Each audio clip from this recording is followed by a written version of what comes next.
आज हम एक ऐसे योग के ऊपर चर्चा करेंगे जो कि ज्योतिष में बहुत प्रसिद्ध है।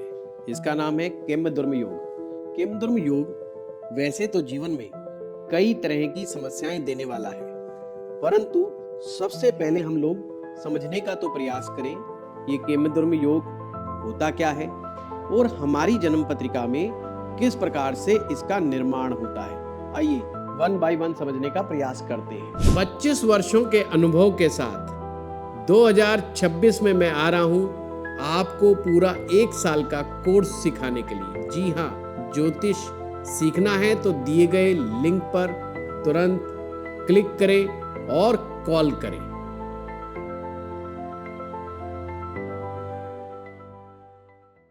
नमस्कार, आप सभी का हमारे YouTube चैनल में बहुत बहुत स्वागत है। मित्रों, आप सभी को इस योग को समझने के लिए अपनी जन्म पत्रिका में बैठे हुए चंद्रमा को देखना है कि आपके जन्म पत्रिका में चंद्रमा कुंडली के किस भाव में बैठा हुआ है। इतना देख लेने के बाद अगला स्टेप आता है चंद्रमा को समझें। तो यहाँ क्या है कि चंद्रमा मन का स्वरूप है, ग्रह है, यानी आप ऐसे समझ लीजिए मन का कारक है, यानी कि मन को रिप्रेजेंट करता है। यदि आगे क्या कहता है, कुंडली से चंद्रमा में से अगले और पिछले भाव में ग्रह ना हो या ग्रह से स्वतंत्र हो जाए, यानी कि चंद्रमा, मैं यहाँ पर आपको बना करके दिखा देता हूँ पूरा कैसे ये केमद्रुम योग बनता है, आपको और अच्छे से समझ में आ जाएगा। मान लीजिए एक जन्म पत्रिका है, लगन कुंडली है। इस लगन कुंडली में ऐसा समझिए कि चंद्रमा 10वें भाव में बैठा है और 10वें भाव में बैठा हुआ चंद्रमा, ये ऐसा समझना है कि इसके एक भाव आगे और एक भाव पीछे, एक भाव आगे और एक भाव पीछे कोई भी ग्रह ना बैठा हो। अब आप समझ गए क्या कह रहा हूं मैं। एक भाव आगे यानी अगर चंद्रमा 10वें भाव में बैठा है तो 11वां भाव खाली होना चाहिए और 9वां भाव भी खाली होना चाहिए, तो केमद्रुम योग बनने का योग बनता है। पर ये सही ढंग से बना या नहीं बना उसके बारे में भी विचार करेंगे। पर ये योग अगर बन जाए इसी प्रकार से किसी भी कुंडली में, और एक चीज़ यहाँ पे और क्लियर कर दूँ, कुछ लोग पूछेंगे कि अगर मेरा चंद्रमा 10वें में ना बैठा हो, मैंने कहा कहीं पर भी बैठा हो, कुंडली के 12 भाव में देखना है। जहाँ भी बैठे हैं वहाँ से एक भाव आगे और एक भाव पीछे कोई ग्रह नहीं होना चाहिए। हाँ, राहु केतु इसमें मान्य नहीं। मान लीजिए चंद्रमा यहाँ बैठे हैं और मान लीजिए किसी के केतु यहाँ बैठे हैं और आप कहें जी देखो ना, केतु तो हमारे जो है सही सलामत आ गए जी, केतु तो बढ़िया ग्रह हो गए हमारे, तो अब क्या हमारा केमद्रुम भंग हो गया? ऐसे नहीं। ये केतु आ जाए, राहु आ जाए, कोई भी ऐसा राहु केतु मान्य नहीं होगा। यहाँ आ जाए या यहाँ आ जाए तो वो इससे मुक्त नहीं होगा। इसको आगे देखना पड़ेगा। इसके साइड इफेक्ट हैं, व्यक्ति को अकेलापन महसूस होता है, मानसिक हताशा, निराशा, मानसिक बेचैनी बहुत जल्दी हो जाती है, छोटी छोटी बातों को लेकर के बहुत जल्दी परेशान हो जाता है, सामाजिक रूप से भी अपने आप को समाज से कहीं ना कहीं अलग थलग पाता है।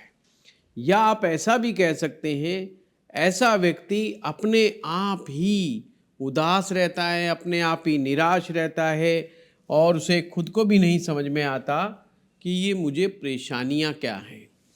कभी कभी तो ऐसे लोग गरीबी में भी जीते हैं। एक प्रकार का ये केमद्रुम योग दरिद्र योग के समान ही होता है। तो और क्या चीज़ है, अगर चंद्रमा अकेला बैठा हो, उसके ऊपर कोई, उसके साथ कोई ग्रह ना हो, उस पर किसी शुभ ग्रह की दृष्टि ना हो, तो ये बन जाता है। अब इसमें श्लोक दिए हुए हैं, इसको हम अभी नहीं करेंगे। अब और क्या तरीका है, जैसे योग बनता है उसी प्रकार से योग भंग भी हो सकता है।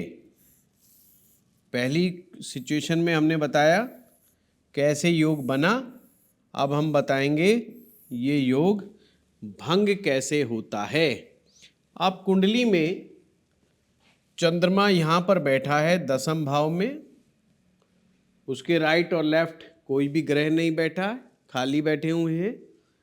परंतु यदि इस चंद्रमा से केंद्र स्थान में कोई भी ग्रह यदि आ जाए, केंद्र क्या होगा, चंद्रमा से चौथा केंद्र होगा, चंद्रमा के साथ केंद्र होगा, चंद्रमा से 7वां केंद्र होगा और चंद्रमा से 10वां भाव।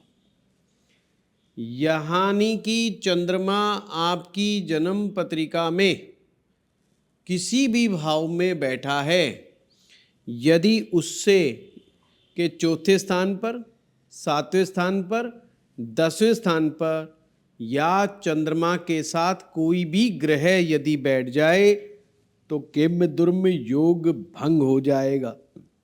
अब आप लोग खुश हो जाएंगे। मित्रों ध्यान रखिएगा, अगर 100 कुंडलियों में किम दुर्म योग बनता है तो 95% कुंडलियों में चांस होते हैं कि किमदुर्म योग भंग हो जाए। अब आपकी खुशी का ठिकाना नहीं, ये योग बन जाता है पर ये भंग भी बहुत इतनी तेजी से होता है। तो यहाँ पे लिखा है चंद्रमा से केंद्र 1, 4, 7, 10, इनमें कोई भी ग्रह बैठ जाए तो ये योग निष्प्रभावी हो जाता है। या चंद्रमा को शुभ ग्रह बुध ग्रह, गुरु ग्रह, शुक्र ग्रह, इन 3 ग्रहों की, बुध, शुक्र, गुरु, इन 3 ग्रहों की या तो दृष्टि आ जाए या ये चंद्रमा के साथ बैठ जाए तो भी ये योग भंग हो जाता है। या आपका जन्म का समय चंद्रमा उच्च के हो जाएं, उच्च के चंद्रमा 2 नंबर की राशि यानी वृष राशि में होते हैं, या आपका जन्म पूर्णिमा वाले दिन हो जाए तो भी ये योग भंग हो जाता है। देखा, और जब योग भंग हो जाएगा तो टेंशन है ही किस बात की। अब हम उन लोगों के लिए जो बाकी 5% बच गए, जो इस योग से मुक्ति नहीं मिलती जिन्हें, उन्हें क्या करना चाहिए।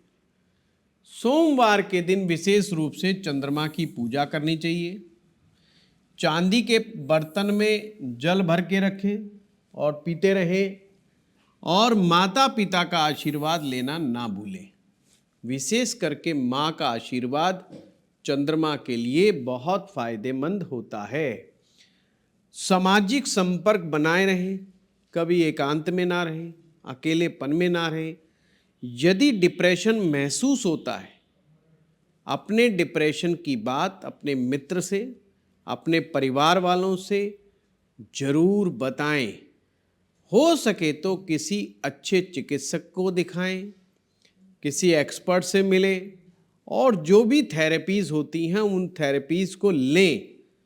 प्राणायाम, मेडिटेशन का अभ्यास निरंतर रूप से ऐसे लोगों को करते रहना चाहिए, नहीं तो बहुत जल्दी आप डिप्रेशन में चले जाते हैं और आपको पता भी नहीं चलता। तो ज़्यादा टेंशन पालने की जरूरत नहीं है। अगर भगवान शिव की भक्ति कर सकते हैं तो फिर तो मामला ही कुछ और हो जाता है, यानी कभी कभी तो फील होता भी नहीं। यहाँ पर एक बार और बता दूं, मान लीजिए कि आपके चंद्रमा यहाँ पर बने हुए हैं और इस चंद्रमा के दाएं तरफ यानी सेकंड हाउस में और 12वें में कोई ग्रह ना बैठे तो ये योग बन गया।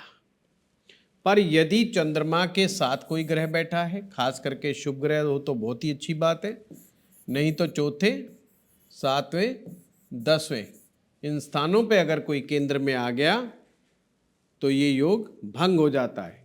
इसके साथ 3 ग्रह बुध, शुक्र और गुरु, इनमें से कोई भी ग्रह चंद्रमा के साथ बैठ जाए या इनकी दृष्टि हो जाए तो दोष भंग हो जाता है। पूर्णिमा का जन्म हो तो भी दोष भंग हो जाता है, या यहाँ पर 2 नंबर की राशि यानी कि उच्च के चंद्रमा हो जाए तो भी दोष भंग हो जाता है। और किसी कारण से देव कृपा से ना भंग होए तो जो उपाय बताएं उन उपाय को करें। आपको ये वीडियो कैसा लगा कमेंट बॉक्स में जरूर लिखिएगा। धन्यवाद।